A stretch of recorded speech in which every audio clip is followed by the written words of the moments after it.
કચ્છના માતાના મઢે દર્શન કરીને દીવ જતા પરિવારને નડ્યો અકસ્માત।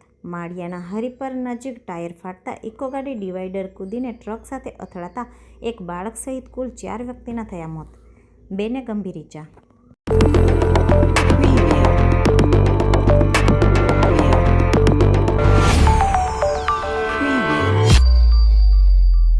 કેન્દ્ર શાસિત દેશ દીવના કાપડિયા પરિવાર પોતાની ઇકો ગાડી લઈને કચ્છમાં માતાના મઢે દર્શન કરવા માટે ગયા હતા અને માતાના મઢે માતાજીના દર્શન કરીને આ પરિવાર દીવ તરફ પરત ફરી રહ્યા હતા।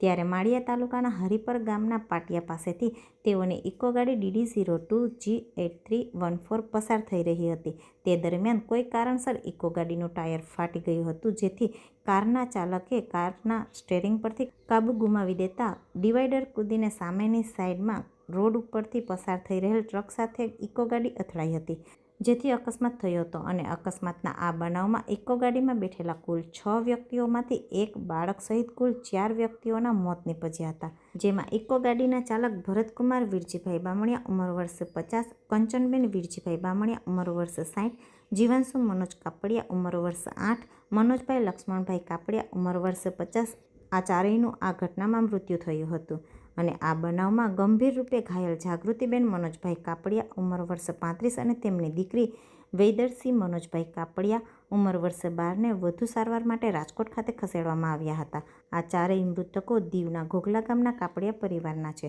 અકસ્માત થતાં પોલીસે તમામ મૃતદેહોને કબજે લઈ પીએમ માટે મોરબી સરકારી હોસ્પિટલ ખાતે ખસેડ્યા હતા। આ બનાવની માળિયા તાલુકા પોલીસ સ્ટેશન ખાતે જાણ થતાં પોલીસ અકસ્માતના બનાવની નોંધ કરી અને સ્થળ ઉપર અકસ્માત થયેલ વાહનોને રોડ સાઇડ કરવા માટેની કામગીરી હાથ ધરી।